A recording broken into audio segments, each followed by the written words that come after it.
Nitong Huwebes, ika-23 ng Mayo, tinalakay ni Palestine Ambassador to the Philippines His Excellency Saleh Assad Saleh Mohammad ang mga isyu ukol sa patuloy na hidwaan sa pagitan ng Israel at militanteng grupo ng Hamas. Sa naging diskusyon ni Mohammad, hinimay niya ang mga hamon at suliraning kinahaharap ng kanilang bansa.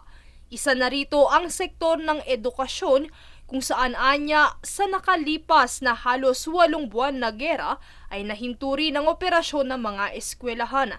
Dagdag pa niya, ang pagpapatuloy ng gera ay lubhang nakakaapekto sa kapakanan at buhay ng mga tao rito. Isa sa mga nabanggit nito ay ang mga daan-daang checkpoints na naglipa na sa kalsada. Paliwanag niya, ang dating 10 minuto lamang na paglalakbay patungo sa karatig na kanayunan ay umaabot na ngayon ng halos 1 oras o higit pa bunsod ng mga ito. Dagdag pa rito, ang mga ganitong pagbabago sa mga buhay ng kanyang mga kababayan ay lubhang nakakabahala dahil hindi anya ganun kadali na makarecover sa insidente at kakailanganin ng 20 taon upang tuluyang makabangon. Sa naging talumpati ni Muhammad, nagpaabot din nito ng mensahe sa kanilang mga kalaban. You want to solve the problem, solve it with us. Don't try to exploit your problem on other nations, on other countries.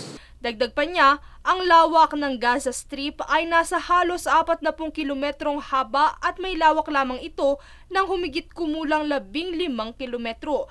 At kung ito ay tuluyang masamsam, wala nang pag-asa at tahanan pang matitira sa mga mamamayan nito. Matatandaang nagsimula ang gera sa pagitan ng dalawang panig noong sorpresang umatake ang grupo ng Hamas sa mga Israelita noong ika-7 ng Oktubre taong 2023. Ang pag-ataking ito ng Hamas ay siyang dinipensahan ng ambasador. It's not because we did not recognize Israel right to exist, or we refused to sign peace agreement with them, or on the contrary, actually we did sign with them in 1995. Ang kasunduang tinutukoy rito ay ang Oslo II Accords o ang formal na interim agreement ng Israel at Palestine West Bank at Gaza Strip. Sa ilalim nito, idinedetalye ang pagpapalawak ng Palestinian self-rule sa mga sentro ng populasyon maliban sa Gaza at Jericho.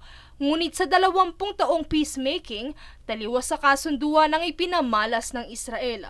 What we have witnessed was not a withdrawal of Israeli occupation army from my country, but instead the expansionist of occupation, the elastic growth of colonization process in the West Bank and East Jerusalem, the capital of the Palestinian states, and the ongoing genocide war in Gaza.